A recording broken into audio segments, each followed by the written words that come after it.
All right, sports fans, how's everybody out there doing?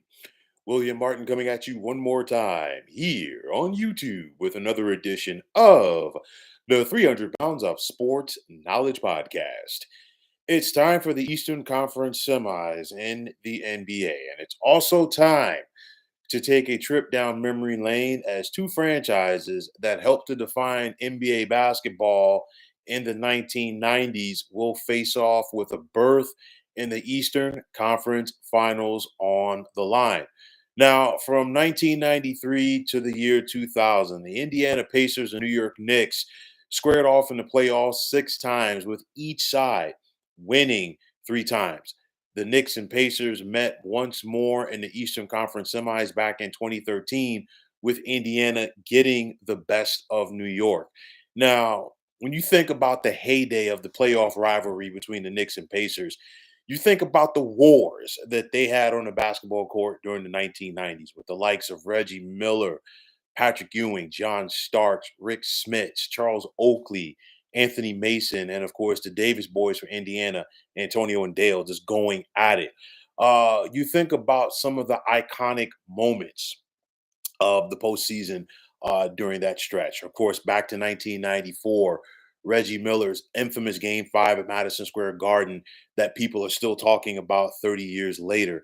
You think about, Reggie Miller having the ability to get under the skin of his opponents, which led to John Starks headbutting him once, okay? I think back, and in my book, okay, it was Patrick Ewing's greatest game as a Knick, Game 7 of the 1994 Eastern Conference semis, where the big fella had 24 points, 22 rebounds, 7 assists, and 5 blocks to send New York to the NBA Finals for the first time since 1973.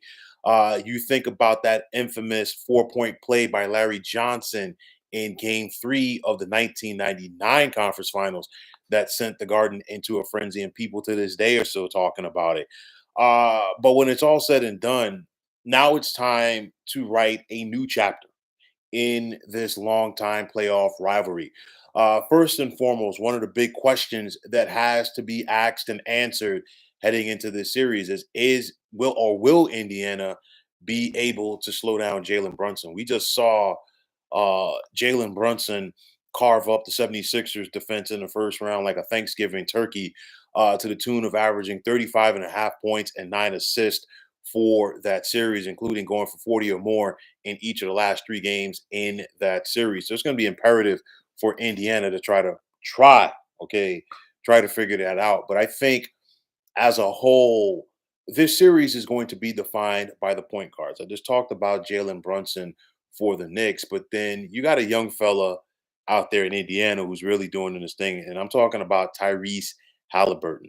You're talking about a guy who is a double double guy. Halliburton is not a guy who's going to sit up there and score 25 or 30 points per game. No, but he's going to be around that 10 to 12 assist mark, and he's going to facilitate and get the other guys around him involved. And that's going to be important for this Knicks defense going up against Indiana in this one, trying to slow down Halliburton from getting everybody else involved.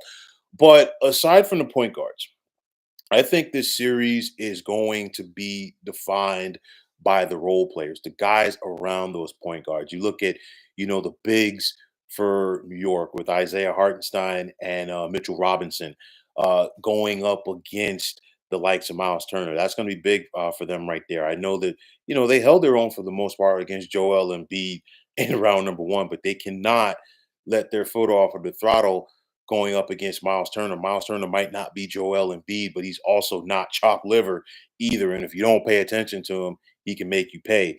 Pascal Siakam, okay, and this you're going to see some former Raptors in this series on both sides, okay. And I think Siakam, we saw Indiana go out there and make the big trade for him in the season, and I think he's a guy that the Knicks definitely have to keep an eye on.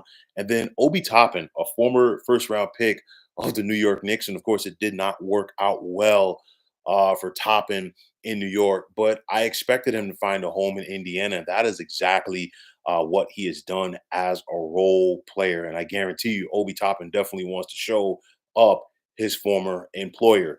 But then, on the Knicks side, the likes of Josh Hart, the likes of Dante DiVincenzo, and OG Ananobi. With Hart and DiVincenzo, they were consistently inconsistent during that Philadelphia series, and they're going to have to be more consistent this time around.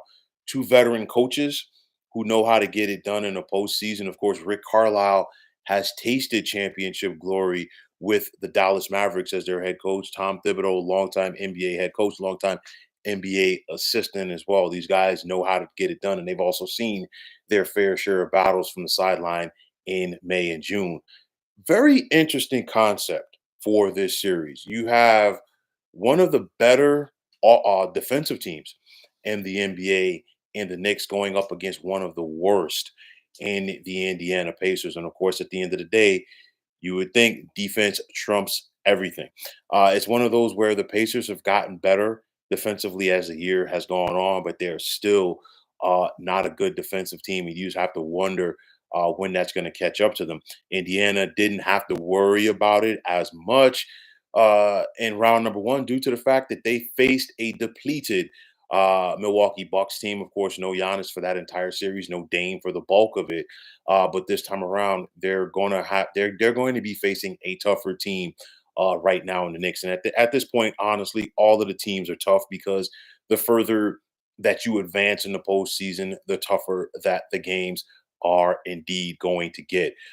Defensively for Indiana, I want to see if they're going to be able to slow down Brunson and make somebody else in a New York jersey beat them. That's going to be imperative right there for them.